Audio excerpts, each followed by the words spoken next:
নমস্কার বন্ধুরা, প্রথমে সকলকে স্বাগত জানাই আমার ইউটিউব চ্যানেল এডুকেশন অ্যান্ড দেবশ্রীতে। NTPC first day first shift exam হয়ে গেছে।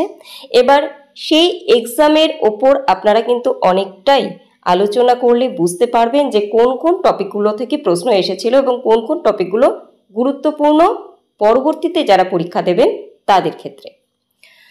আমরা আলোচনা করে নিচ্ছি, যদিও সঠিক তথ্য পাওয়া সম্ভব নয়, আগেই বলে দিলাম, কারণ ছাত্রছাত্রীরা বা পরীক্ষার্থীরা যা জানিয়েছে তার উপর নির্ভর করে কিন্তু এখানে বলা। সেই সময় তাদেরও পরীক্ষা শীঘ্র এবং সফলভাবে দেবার একটি প্রচেষ্টা থাকে, সেই কারণে কোন টপিক থেকে কতগুলি প্রশ্ন এসেছিল সঠিকভাবে তাদের পক্ষে বলাও সম্ভব নয়।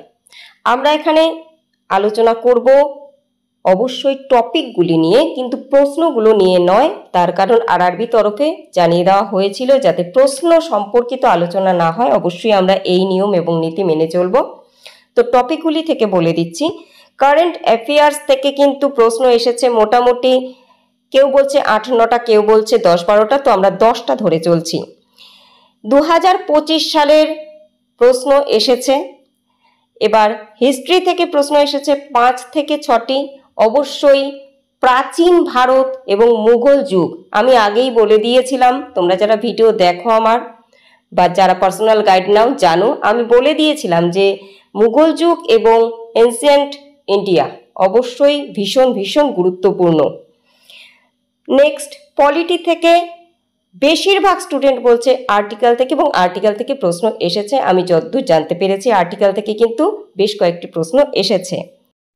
মোট 4-5টি প্রশ্ন দিয়েছিল, যার মধ্যে 2-3টে কিন্তু আর্টিকেল থেকে এসেছে। ইকোনমিক্স থেকে 1 থেকে 2টো প্রশ্ন দিয়েছে এবং একটি সাম্প্রতিক ঘটনার উপর প্রশ্ন দিয়েছে, অর্থাৎ অর্থনীতিতে সাম্প্রতিক ঘটনার উপর। জিওগ্রাফি থেকেও খুব কম প্রশ্ন এসেছে, 2টির মতন প্রশ্ন এসেছে। স্ট্যাটিক জিকে থেকে প্রশ্ন এসেছে 4 থেকে 5টি। তার আগে বলে নেই, জিওগ্রাফি থেকে কিন্তু ন্যাশনাল পার্ক সম্পর্কিত প্রশ্ন দিয়েছিল।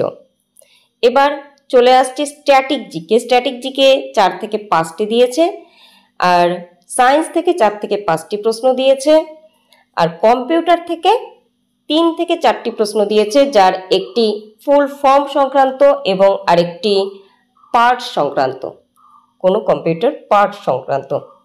আবার অনেকে বলছে কম্পিউটার থেকে 2টি প্রশ্ন দিয়েছে। তো যাই হোক, এইবার যে বিষয়গুলো তোমাদের খুব ভালো করে পড়তে হবে, যাদের পরীক্ষা আগামীকাল বা তারপরে বা 2 দিনের মধ্যে এবং তার পরবর্তীতেও, সেই ক্ষেত্রে আমি বলে রাখবো জেনারেল অ্যাওয়ারনেস থেকে বা জিকে থেকে তোমরা পলিটি থেকে সংবিধান ও ধারা খুব ভালো করে পড়ো। ইতিহাস থেকে অবশ্যই প্রাচীন ভারত বা প্রাচীন ভারতের ইতিহাস, মুঘল যুগ, পাল যুগ, সেন যুগ, বৌদ্ধ ধর্ম, জৈন ধর্ম এবং স্বাধীনতা সংগ্রামের যে পর্যায়, সেই পর্যায়ের ক্ষেত্রে অবশ্যই সুভাষচন্দ্র বসুর সময় এবং গান্ধীজির সময়কালীন ঘটনাগুলি সম্পর্কে জেনে রাখতে হবে। পরবর্তী জিওগ্রাফি। জিওগ্রাফি থেকে নদী, সমুদ্র, অরণ্য, বাঁধ, প্রকল্প, জাতীয় উদ্যান, অভয়ারণ্য, এই বিষয়গুলো খুব ভালো করে পড়তে হবে। নদীর ক্ষেত্রে বলবো উৎসস্থল কোথায়, কোন কোন এলাকার মধ্যে দিয়ে বা কোন কোন রাজ্যের মধ্যে দিয়ে কোন নদী গেছে, কোথায় গিয়ে সেই নদী শেষ হয়েছে, কোন কোন নদীর ওপর কোন বাঁধ দেওয়া হয়েছে, কোন প্রকল্প নদী সংক্রান্ত বা বিভিন্ন প্রকল্প সম্পর্কিত প্রশ্ন অবশ্যই পড়ে রাখতে হবে। কম্পিউটারের ক্ষেত্রে ফুল ফর্ম এবং কম্পিউটার জানার জন্য বেসিক বিভিন্ন পার্ট সম্পর্কিত প্রশ্ন পড়ে রাখতে হবে। কারেন্ট অ্যাফেয়ার্সের ক্ষেত্রে অবশ্যই 2024 এবং 2025 সাল খুব ভালো করে পড়ে রাখতে হবে, যার মধ্যে অবশ্যই পড়তে হবে নতুন নিয়োগ, যেগুলো খুব গুরুত্বপূর্ণ ভারতের বিভিন্ন দপ্তরে বিশেষ বিশেষ পদের ক্ষেত্রে, এবং পুরস্কার, সে খেলা সম্পর্কিত হতে পারে, সাহিত্য সম্পর্কিত হতে পারে বা অন্যান্য ক্ষেত্রে হতে পারে। ইতিমধ্যে কিন্তু পদ্ম পুরস্কার দেওয়া হলো, সেই ক্ষেত্রে পদ্ম পুরস্কারের বিস্তৃত জেনে রাখতে হবে, কারণ গুরুত্বপূর্ণ। এছাড়াও অবশ্যই বিভিন্ন স্থানে বিভিন্ন ঘটনাগুলো কারেন্ট অ্যাফেয়ার্সের ক্ষেত্রে জেনে রাখতে হবে। এবার আসছি বিজ্ঞান। ভৌত বিজ্ঞানের ক্ষেত্রে তাপ, আলো, তড়িৎ, এবং জীবন বিজ্ঞানের ক্ষেত্রে কিন্তু অবশ্যই রোগ ব্যাধি, ভিটামিন, হরমোন, বিভিন্ন অঙ্গ, বিভিন্ন অঙ্গের কাজ এবং ইন্টারনাল বিভিন্ন অঙ্গের অবস্থান, এগুলো খুব গুরুত্বপূর্ণ। বিভিন্ন পরীক্ষায় কিন্তু এই কটি টপিকের ওপর প্রচুর প্রশ্ন দেয়।